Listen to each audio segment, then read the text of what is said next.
Are actually above average, excuse me, but we are going to be really above average as we head into your afternoon. I mean, pushing 70 today. I'll take it for a Monday.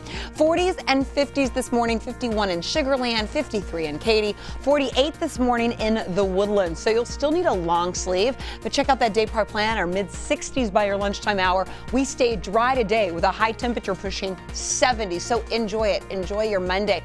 Big changes will happen late Tuesday night. So tomorrow evening into Wednesday morning. Big system out of the west coast going to impact even your morning rush on Wednesday morning. Most of the rain right now pushing into California. This is what will be impacting your Wednesday morning. So Steph, even though we're dry today, we're expecting rain by Tuesday night. All righty. Well, we have problems without the rain right now. Everything's on the east side. So as we take in the big map, all of those red lines are obvious because that's where we have the trouble spot. So I want to zoom into the newest problem on the eastbound Sam Houston Tollway, actually East Sam Houston Tollway going southbound. You can see a river of red there as you approach 225. This is where if you live or work maybe by the refineries, this is where they have those water tanks with the big war painting. So it's a really obvious landmark, and that is right where you're going to see that stall. Most likely going to run a break in traffic there. And then on the East Loop southbound, traffic at a crawl because of the unexpected lane closures Michelle Choi has been telling us about. And we also have a stalled rig in the center lane just out of camera frame. So big old mess. Take I-10 to get around it. Russ and Lisa. Okay, Steph, thank you. Adam Bennett continues our rush block now with some breaking news. 2 men died. An innocent teenager was caught in the crossfire and is in the hospital. Let's go to Adam now live in Southwest Houston with more on that shootout overnight. Adam? Hey, Russ and Lisa. Well, detectives are hoping to look at surveillance video from this apartment complex right in front of where all of this happened. But right now, they tell us they are not releasing the victims' identities and they don't yet have a motive. Now, what they do tell us is that about 10:30 last night, 2 men in 2 different cars began shooting at each other. One of them was hit and died on foot in the road. The other was shot inside of a car, put it into gear, and then crashed into a brick wall where he died. A 16-year-old boy walking down the street was also shot in the leg and taken to a nearby hospital. Thankfully, police tell us he will make a full recovery. They say he was just an innocent bystander in this case. Now they're trying to get a good description of the SUV that took off from the scene and the men inside of it. Russ and Lisa.